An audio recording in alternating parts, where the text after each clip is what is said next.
Kommuri gold buyers తాకట్లో ఉన్న బంగారం విడిపించి ఆ రోజు మార్కెట్ రేటు కట్టి మిగిలిన డబ్బు మీకే ఇస్తారు. Contact number 9247538993. మనకు సంప్రదాయంగా ఏ కార్యక్రమం అయినా ప్రార్థనతో ప్రారంభించడం ఆనవాయితీ కాబట్టి ముందు మీరు ఏదైనా గణపతి ప్రార్థనతోనే మొదలు పెడదాం.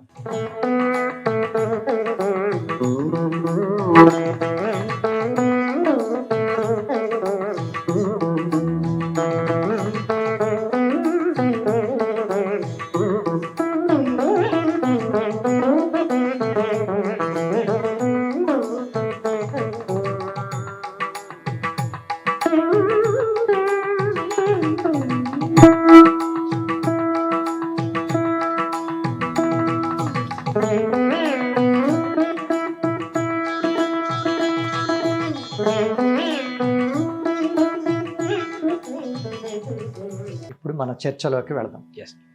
దాదాపు 50 ఏళ్లుగా మీరు వీణా సాధనలో ఉన్నారు, ప్రదర్శనలు ఇస్తున్నారు, జాతీయ అంతర్జాతీయ స్థాయిలో ప్రదర్శనలు ఇస్తున్నారు, వీణ నేర్పుతున్నారు. మీ దగ్గర నేర్చుకుని కూడా బాగా సెలబ్రిటీలు అయిన వాళ్ళు ఎంతోమంది ఉన్నారు. అయితే మీకు చిన్న వయసులోనే వీణ నేను పట్టుకోవాలి అని ఎందుకు అనిపించింది? ఇంట్లో ఉన్న వాతావరణం ఏమిటి? మా అమ్మగారు వీణ వాయించేవారు, పాట పాడేవారు. మాది యాక్చువల్గా తాడేపల్లిగూడెం అమ్మగారిది, నాన్నగారిదేమో రాజమండ్రి. సో ఆ గోదావరి ప్రాంతాల్లో అందరికీ సంగీతంతో ఏదో విధంగా అనుబంధం ఉండేది. మా అమ్మమ్మ గారు హార్మోనియం వాయించేవారట. సో మా అమ్మగారు అలాగా ఎస్ జానకి అని సినిమా ఒకరు ప్లేబ్యాక్ సింగర్ ఉన్నారు కదా, వారు మా అమ్మగారు కలిసి నేర్చుకున్నారు సంగీతం. చిన్నప్పుడు వారిద్దరు కలిసి ప్రాక్టీస్ చేశారు. ఆవిడ చెన్నై వెళ్ళిపోయారు, మా అమ్మగారు మా నాన్నగారితో పాటు హైదరాబాద్ వచ్చేసారు, ఇక్కడ సెటిల్ అయ్యారు. ఈ హైదరాబాద్ వచ్చినప్పుడు మాకు అనుకోకుండా ఇల్లు కోసం వెతుకుతూ ఉంటే మాకు తిరుచినాపల్లి నుంచి ఒక తమిళియన్స్ ప్రేమించుకొని హైదరాబాద్కి వచ్చారు. ఆ రోజుల్లో 1950s 60sలో. కానీ అప్పట్లో ప్రేమ వివాహాలు ఇష్టపడేవారు కాదు పెద్దలు, ఊరు నుంచి ధర్మిస్తే వచ్చేసారు హైదరాబాద్. వారు నేర్చుకున్న విద్వాంసులు ఎవరంటే అలుత్తూరు బ్రదర్స్ అని ఇండియాలో మహా పేరున్న విద్వాంసులు. వారి దగ్గర నేర్చుకొని హైదరాబాద్ వచ్చేసారు.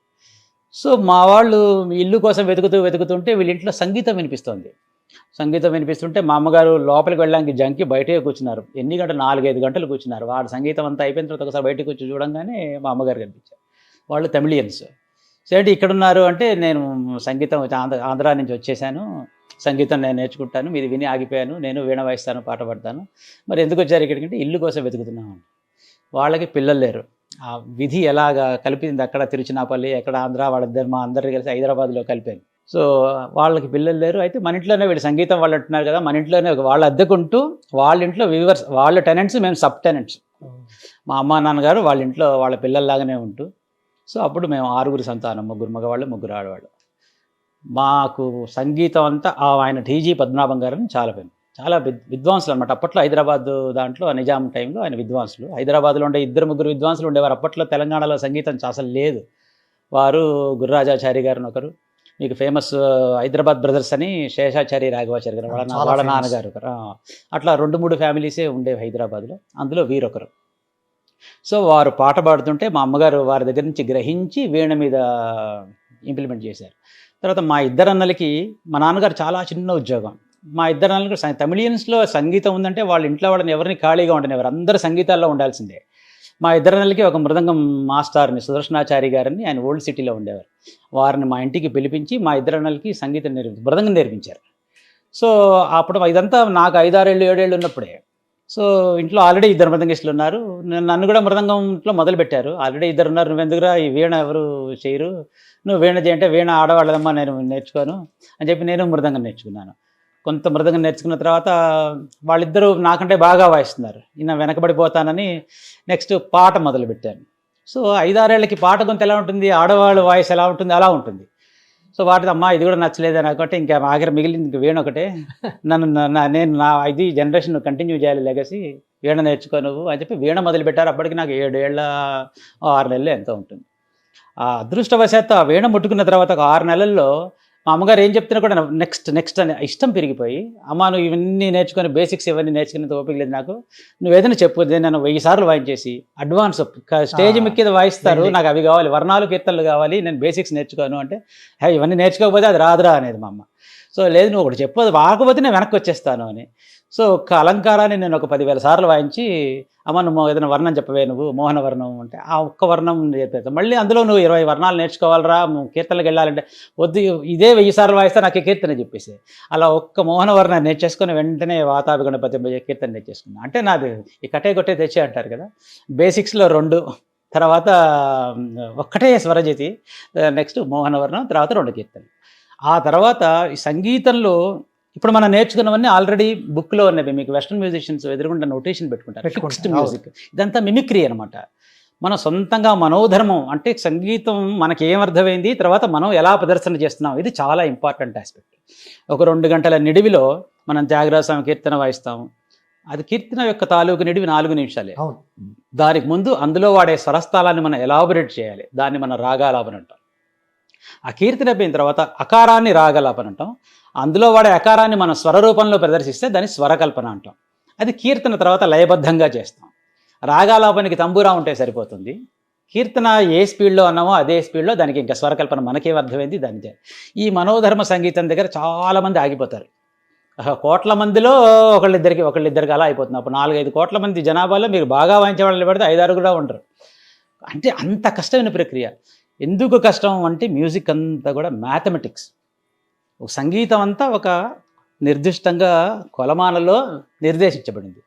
మనం ఆది తాళం అనేస్తాం. ఆది తాళంలో సారీగామా పాదానీసా, అందులో ఇటు 8 స్వరాలు అటు 8 స్వరాలు. ఈ నెంబర్ చాలా ఇంపార్టెంట్. ఇటు 8 అటు 8 మనం స్లోగా పాడుతుంటే, పైకాలం పాడితే దాన్ని డబుల్ స్పీడ్ చేస్తే ఇటు 16 అటు 16 అయిపోతాయి. అసలు ఈ 8 ఎన్ని రకాలుగా మనం ప్రదర్శించవచ్చు, 16 ఎన్ని రకాలుగా ప్రదర్శించవచ్చు అని నేను మనోధర్మ సంగీతంలో మా అమ్మగారు ఇంతవరకే నాకు తెలుసు, ఇక్కడి నుంచి అడ్వాన్స్ నాకు తెలియదు అంటే, ఇంకా పాతకాల విద్వాంసులు సెమ్మంగుడి శ్రీనివాస అయ్యర్ అని, అప్పటి కాలం వాళ్ళు ఎంతమంది ఉంటారో అంతమంది క్యాసెట్లే అప్పట్లో మనకి చూడడానికి అవకాశం ఉండేది. ప్రత్యక్షంగా గురువు ఎవరు లేరు మీకు? మా అమ్మగారే మా గురువు గారు. అక్కడి నుంచి 18 వచ్చే వరకు ఈ క్యాసెట్లే నా గురువులు. పెద్ద విద్వాంసులు ఎవరు పాడినా అది వినడం, ఇంట్లో వచ్చి సాధించడం. మా అన్నయ్యలు మృదంగం వాయించేవారు కదా, మా పెద్దన్నయ్య బాగా సాధన చేయాలంటే కొట్టి ఏం చేయాలో గురుస్థుతిలో క్యాసెట్ గురుభ్యం నమః అనొచ్చు. కానీ మా పెద్దన్నయ్య మృదంగం వాయిస్తూ పాట పాడేవాడు, ఇష్టం అనమాట. అంటే ఇంట్లో సంగీతం ఆ తమిళియన్స్ ఇంట్లో ఉండడం వల్ల ఆయన చాలా స్పీడ్గా పాడేవాడు. మా పెద్దని కూడా అకారాలన్నీ అవన్నీ నువ్వు వీణ మీద వాయించరా అనేవాడు. ఎలా వాయించాలంటే తెలియదు, నువ్వు వాయించాలంతే. కొట్టేవాడు. సాధన చేసావా చేయలేదా, కొట్టడం మాత్రం కామన్, ప్రతిరోజు కొట్టడం కామన్. సో అట్లాగా అంటే ఇంట్లో వాళ్ళిద్దరూ ఈ చిన్నప్పుడే వాళ్ళు కూడా 10 ఏళ్ళకి 9 ఏళ్ళకి వాళ్ళు కచేరీలు చేసేవారు. సో బయట వెళ్ళి కచేరీలు చేయడం రావడం, ఇంకా నేను ఇలాగ ఉండపడం, నువ్వు కూడా సాధన చేయాలి అనేసరికి నాకు కసి పెరిగింది అనమాట. అప్పట్లో కాంపిటీషన్స్ ఉండేవి, వెళ్తే ఫస్ట్ ప్రైజ్ రావాలి లేకపోతే లేదు. నా మెంటాలిటీ ఎలాగంటే, చిన్నప్పుడు అంటే మన అమ్మగారికి 4 సంతానం అయిపోయాక ఇంకా చాలు, ఇంకా అక్కర్లేదు అనుకుని మా అమ్మగారు ఈ పసుపుండలు పిల్లలు పుట్టకుండా ఏం వేసుకుంటారో అవన్నీ ఆయుర్వేదం అన్నీ ఎక్కువ మోతాదులో వేసుకున్నారు. నేను పుట్టడమే ఈ బ్లాక్ టీవీలో నల్లగా పుట్టాను. ఒక 2 రోజులు ఆక్సిజన్ అయ్యిలో పెట్టిన తర్వాత బయటకు వచ్చాను. సో ఫుల్ ఆయుర్వేదిక్ బాడీ అనమాట. అంటే ఏది నార్మల్ కాదు, అంతా అబ్నార్మల్లే. సాధన చేయాలి, ఏదో ఒక పని చేస్తే ఇంకా అది 24 గంటల్లో 22 గంటలు అదే పని చేయాలి అనే కాన్సెప్ట్తో నా మైండ్ తయారైపోయింది, ఆయుర్వేదం బాడీలో అనమాట. సో ఆ సాధన కూడా ఏదైనా సరే, మా ఇంట్లో ఎవరు కొట్టారనుకోండి, వాళ్ళ మీద రివెంజ్ ఎలా తీసుకునేవాడిని అంటే, నేను కుర్చీలో పడుకునేవాడిని.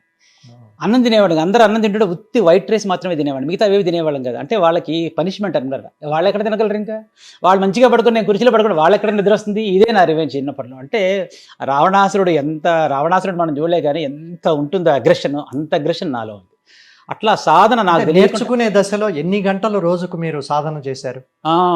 చిన్నప్పుడు నేను 2 గంటలతో మొదలుపెట్టాను, నా 7వ ఏట 8వ ఏట. ఎందుకంటే చిన్నప్పుడు ఆ ఏజ్లో అంటే సాయంత్రం 5 కాగానే మాకు తోటి ఫ్రెండ్స్ అందరూ ఆటలు, క్రికెట్లు, ఆ పరిగెత్తే ఆటలు, ఏ పరిగెత్తే ఆటలు, మైండ్ అంతా ఆటల మీదే ఉండేది. సో 7వ ఏట అందరి పిల్లలతో ఎలాగ ఆడుకునేవాళ్ళు అలాగ 4-5 గంటలు ఆటల మీదే. మా అన్నయ్య వస్తే అంటే దీని మీద ఇంకా అప్పటికి ఫోకస్ వెళ్ళలేదు. సాధన చేసేవాడిని కానీ ఫోకస్డ్గా ఇదే నా ప్రొఫెషన్ అనేది నేను డిసైడ్ అవ్వలేదు ఇంకా. సో మా అన్నయ్య వస్తున్నాడు కాలేజీ నుంచి అనగానే ఎవరైనా తీసుకుని వాయించడం మొదలుపెట్టేవాళ్ళు. ఎక్కడైనా కాంపిటీషన్స్కి వెళ్తే ఎక్కడికి వెళ్ళినా ఫస్ట్ ప్రైజ్ రావడం మొదలెట్టడంతో పెద్ద విద్వాంసులు మా ఇంటికి వచ్చి, వీడికి ఏదో బ్రైట్ ఫ్యూచర్ ఉంది, వీడిని వదిలిపెట్టద్దు, ఇలాగా సాధన చేయించండి బాగా అంటే, వాళ్ళ మాటలు వింటూ తర్వాత నాకు 9వ ఏట, ఇంక 7వ ఏట మొదలుపెట్టిన 9-9:30 ఏటకి నాకు ఆల్ ఇండియా రేడియో వాళ్ళు ఇలా అబ్బాయి బాగా వాయిస్తున్నాడు అంటే, అప్పట్లో బాలగాన కచేరీని చిన్నపిల్లలు టాలెంటెడ్ మ్యూజిషియన్స్ని వాళ్ళు ఎంకరేజ్ చేసేవారు ఆల్ ఇండియా రేడియో వాళ్ళు. ఎక్కడ నా మొదటి ప్రోగ్రాం కాశీలో పెట్టారు. అక్కడ సో అక్కడికి వెళ్ళి అక్కడ వాయించిన తర్వాత మిగతా అందరి పిల్లల కంటే నా ప్రోగ్రామ్ ఎక్కువ అప్రిసియేషన్ రావడం ఇవన్నీ బ్రెయిన్లోకి వెళ్ళి అదే నేను ఏదో పెద్ద దీంట్లో అవకాశం ఉంది హీరో అయిపోయేలాగా ఉన్నాను. అది అయిపోగానే మళ్ళీ అన్ని ప్రోగ్రాంలు అయిపోయాక మళ్ళీ వన్స్ మోర్ అమ్మ వీణా ప్రోగ్రాం కావాలని అందరూ గొడవ చేస్తున్నారు అనేసరికి ఇంక అప్పట్లోనే నేను ఇంకా హీరో అయిపోయినట్టు వచ్చేసింది లోపల. ఇంత దానికే ఎలా ఉంటే ఇంకొంచెం బాగా వాయిస్తే అంటే ఎవరికన్నా కూడా నేను బాగుండాలి, ఎవరికైనా నేను బాగుండాలనే ఒక కసితో చేశాను. నాకు ఈ విద్య మీద భక్తి కంటా కూడా కసితో మొదలుపెట్టాను. ఫస్ట్ మెల్లగా ఆ సౌండ్ లోపలికి వెళ్ళడానికి ఇవన్నీ టైం కన్స్యూమింగ్ అండి. మ్యాంగో చిన్న పండు నుంచి పెద్దగా అయ్యి రైప్ అయ్యి దాంట్లో స్వీట్నెస్ రావడానికి ఎంత టైం పడుతుందో ఈ ప్రాసెస్ ఎవరికైనా ఒకటే. నాకు కొంచెం త్వరగా ఎందుకు వచ్చిందంటే అన్ని ఎక్స్ట్రా గంటలు పెట్టాను. రోజుకి 2 గంటలు 20 ఏళ్ళు పెట్టే బదులు రోజుకి 7-8 గంటలు 10 ఏళ్లలో పెట్టేశాను. ఇవన్నీ పెడుతూ పోతుంటే పాతకాల విద్వాంసులు ఎలా పాడేవారో అవన్నీ రాసుకునేవాడిని నేను. రాసుకొని దాన్ని నోటికి మననం చేసి దాన్ని అంతా లయబద్ధంగా పెట్టి తర్వాత అందరి వీణలు వాయిస్తూ ఉంటే ఈ పాట ఏమో ఈ స్టాండర్డ్లో ఉంటుంది, వీణేమో ఈ స్టాండర్డ్కి ఆగిపోతుంది. ఎక్కడ వీణకి జనాలు ఉండరు. అంటే జనాలని అట్రాక్ట్ చేయడానికి సంబంధించిన ఇంగ్రీడియంట్స్ ఏదో దీంట్లో యాడ్ చేయాలి మనం అనే ఒక కాన్సెప్ట్ది. ఇంకా ఏం చేయొచ్చు అని హిందుస్థానీ వాళ్ళవి వెస్టర్న్ వాళ్ళవి వింటుంటే అంతే స్పీడ్ చాలా ఉంది. స్పీడ్లో మళ్ళీ మెరకిల్స్ గిటార్ వాళ్ళు వాయిస్ ఉంటే మళ్ళీ గిటార్ వీణ ఒకటిలాగానే ఉంటాయి, కానీ గిటార్కి అప్రిసియేషన్ ఎక్కువ వీణకి లేదు. అంటే ఒక లాగు స్లోగా ఉండడం మూలానే దీన్ని మనం ఎలాగైనా వేగం చేయాలి, దీంట్లో వేగాన్ని వృద్ధి చేయాలి, క్లాసిజం పోకుండా. మళ్ళీ నాకు చిన్నప్పటి నుంచి ఈ క్లాసిజం మీద చాలా ఇష్టం. ఎందుకంటే వేదం చదివినట్టే వేదం చదివే వాళ్ళు చాలా తక్కువ ఉంటారు, మమ్మల్ని అర్థం చేసేవాళ్ళు సందుకు 10 మంది ఉంటారు. కాబట్టి పినకిల్ అట్లా హీరోలానే ఉండాలి, కానీ జనాలకి అర్థమయ్యేలాగా మనం కష్టపడాలి. ఈ కాన్సెప్ట్కి నాకు చాలా ఏళ్ళు పట్టింది. 10 ఏళ్ల పాటు రోజుకి 7-8 గంటలు వీణ ప్లస్ పాట. ఎందుకంటే 4 గంటలు వాయించేసరికి స్కిన్ మండుతుంది, స్కిన్ మండిపోతుంటుంది, దానికి రెస్ట్ కావాలి. అప్పుడు ఏంటంటే బ్యాలెన్స్ టైం అంతా దాని గురించి రీసెర్చ్ చేయడం అనమాట. ఏం చేయాలి, ఒక 4 సౌండ్లు కావాలంటే సంగీతంలో ఎలా ప్రదర్శించాలి, మ్యాథమెటిక్సే. మ్యూజిక్ మనకు సంగీతంలో ఏమంటారంటే శృతి మాత లయ పిత. శృతి అంటే ఈ 12 స్వరస్థానాలు శృతులు, అది అమ్మవారితో సమానం. ఈ శృతిలో ఒక లయలో ఉండాలి, ఆ లయ ఇక్కడ కుడి చేతి. డ్రమ్మింగ్, మనం డ్రమ్మర్ ఏం చేస్తాడో అదే మనం స్ట్రింగ్ మీద చేస్తాం. ఇక్కడేమో లయ, ఇక్కడేమో శృతి. ఈ రెండింటిని మనం అద్భుతంగా కంపోజ్ చేస్తే బయటికి కనిపించేది సౌండే. మీకు రైల్వే ట్రాక్, రైలు స్పీడ్గా వెళ్తుంటే రైలు చూస్తాం, ఆ పటా కనిపించదు. కృషి అంతా పట్టాది నాన్నగారు, అమ్మగారు మాత్రమే కనిపిస్తూ ఉంటారు, మీ అమ్మగారు కృషి ఎంతో అని. అట్లాగా ఆ సంగీతం, ఆ రైలు ఉంది అంటే దాని కింద ఎలాగైతే పట్టాలు ఉంటాయో అలా సంగీతం ఉంది అంటే దాని వెనక లయ అంత ఇంపార్టెంట్. ఈ శృతి లయ మేళవించే సాధన చాలా కాలం పాటు అర్థం చేసుకోవడానికే ఫస్ట్ సరిపోదు, ఒక 10-15 ఏళ్ళు సరిపోదు. ఇప్పుడు ఒక 10-15 ఏళ్ళు కాదు, ఎన్ని జన్మలైనా సరిపోదు అనే కాన్సెప్ట్కి వచ్చేసాం. ఎందుకు వచ్చాము అంటే ఒక 4 స్వరాలు కావాలంటే సంగీతంలో భూప్రపంచంలో ఎవరైనా 8 రకాలుగా ప్రదర్శించగలరు. ఒక 4 కావాలంటే 1-1-1-1 టట్ టట్ టట్ టట్. వేరే ఏ స్వరస్థానాల కాంబినేషన్లు పెట్టుకునేది టట్ టట్ టట్ టట్ 4 ప్లగ్స్తోనే చేస్తాం. ఇంకోటి 3 ప్లగ్స్తో కూడా 4 టా టట్ టా. ఆ మొదటి స్వరస్థానం దీర్ఘం, టా టట్ టా, ఇది 2వ షేప్ ఆఫ్ 4. నెక్స్ట్ టట్టాట, ఆ 2వ స్వరస్థానం దీర్ఘం, టట్టా, ఇది 1-1-2. నెక్స్ట్ 2-2-3-1 1-3-4. ఒకటి ప్లగ్ తోటి 4 అయిపోతుంది. 1-1-1-4, ఒక ప్లగ్ చేసి 4 వెయిట్ చేయడం. అంటే ఒక 4 స్వరాలు కావాలంటే 8 విధానాలుగా మనకు వస్తుంది. ఇంకో 9 రాదు రమ్మన్నా కూడా. సో 4కి ఇలా అయిందంటే 3కి ఎన్ని వస్తాయి, 3కి 4 విధానాలు వస్తాయి. 3కి 4 విధానాలుగా 1-1-1, 2-1, 1-2, 1 సైలెన్స్. ఇట్లా ప్రతిదానికి 2 కావాలంటే 2 విధానాలు, 1-1 ఆర్ 1 సైలెన్స్. 2కి 2 వచ్చాయి, 3కి 4 వచ్చాయి, 4కి 8 వచ్చాయి, అంటే డబుల్ మల్టిప్లై అవుతుంది. 5కి 16 రావాల్సిందే. ఆ 16 ఏమిటి అంటే వెతుకోవడానికి టైం పడుతుంది. మళ్ళీ ఎలా 16 ఎలా రావాలి, ఇప్పుడు 16 రావాల్సిందే. ఎందుకంటే మ్యాథమెటికల్ ఈక్వేషన్ 2n-1 అని ఒక మ్యాథమెటిషియన్ చెప్తే తెలిసింది, కానీ నాకేం తెలియకుండానే నేను చేసేసుకున్నా 16 అని. ఎలా వచ్చిందంటే తెలియదు, నేను ఇలా చేసుకుంటూ పోయా. 16 తర్వాత 17 రాలేదు, నాకు 16 వచ్చాయి. ఆ తర్వాత 4 అయితే 8 వచ్చాయి కాబట్టి 5 16. 6 కావాలంటే 32, 6 స్వరస్థానాలు కావాలంటే 32 విధానాలు. నెక్స్ట్ 7 కావాలంటే 64, 8 కావాలంటే 128.